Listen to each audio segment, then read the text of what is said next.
to Big Blue's exploration.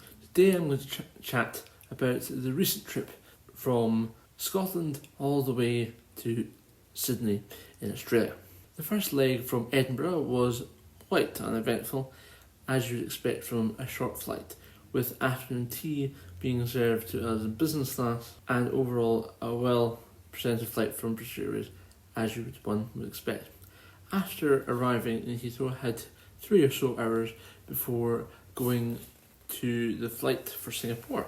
As I'm now gold status holder with British Airways, I was able to access the first class lounge for status members. Not the Concord room, which is for first class ticket holders, whereas the first class lounge is for travellers on any ticket who have gold status or emerald one world status with British Airways and above. The food options in the lounge were very good this time, with Jude's gelato ice cream and tubs available between 11 and 6 in the evening. The food options were numerous, with a selection of charcuterie options as well as chicken skewers, whole sides of fish laid out for you to take what you wanted, some deep fried chicken which was available with katsu curry sauce and rice, or with a roll if you wanted to have a sandwich. There was also a few other bits and pieces available with a good selection of salads, and on the drinks front a wide selection of wines, spirits and soft drinks. This is the second time that I visited the first class lounge, whereas in the evening there was more main meal options.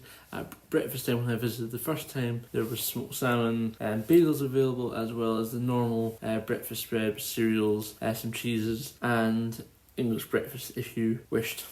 Everyone wants to go on about how wonderful Qatar Airways are for their food in their business and first class lounges. But if you don't travel in business or first all the time and travel more in economy, then using the British Airways business or first class lounge are far better than using the Qatar Airways gold or platinum lounges most of the time, because there is a good selection, it's lots more seating available, and you don't feel like you're just second class to people who bought business class ticket. It's a very British thing to like to complain about everything, but on this occasion British Airways did an excellent job and continues to be one of my favourite airlines. I was able to then do the best thing that you can at the airport, is have a shower, which is such a luxury but is so welcome, and then spend an hour or so taking pictures of aircraft taking off and landing, getting ready for the video that you are watching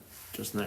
After a couple of hours, I made my way through the tunnel underneath the train to B-Gate, to the B-Gate lounge, where I enjoyed another half hour or so tasting a few different options, from the sausage rolls to again have some cheese, which British Airways always do. On to the main event now, the business class seat on the 787-9 Dreamliner from London Heathrow to Singapore at 2100 hours, or thereabout. British Airways gets a lot of flack from customers about the old versus the new business class seats. I actually find that the new business class seat is quite cramped. I haven't been on the British Airways one, but I have tried it on Qatar, whereas the old style business class seat does provide a good amount of freedom for one to move their legs up and down, far more than would be in the cubbyhole of the new seat, and also find that there is ample room around the waist and shoulders, as well as on the side of the legs to move, thus giving a more freeing experience when you're trying to sleep. Much more natural than if you were hitting the sides of the cubby with your feet during the night. There was a bit of a mix-up with the menus on this flight, but overall the food that was served was very good. I had the seared tuna starter, more like a quick dip on the pan, which was fresh and delicious. For main, the options were salmon with mashed potatoes and veg, butternut squash filled pasta, and a sweet and sour chicken with rice.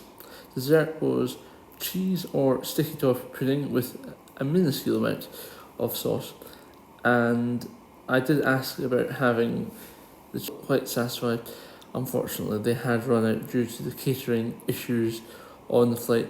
After 3 nights in Singapore, we then left on our second leg to Sydney. As you're seeing at the moment, these are pictures from firstly the Qantas lounge where I did have a shower, and secondly the British Airways lounge. They were celebrating that day the 92nd anniversary of the kangaroo route from London to Sydney. In the early days it would have been a DC-6, then a Super Constellation, then the Boeing 747, and now 7879. But in the old days, it didn't just take 24 hours, it would have taken 2 days, 3 days, or even longer, depending on the amount of stops, ranging from anywhere between 12 and 16 stops, depending on the route that they went. Thank you very much, ladies and gentlemen, for watching another video from Big Blue's Exploration.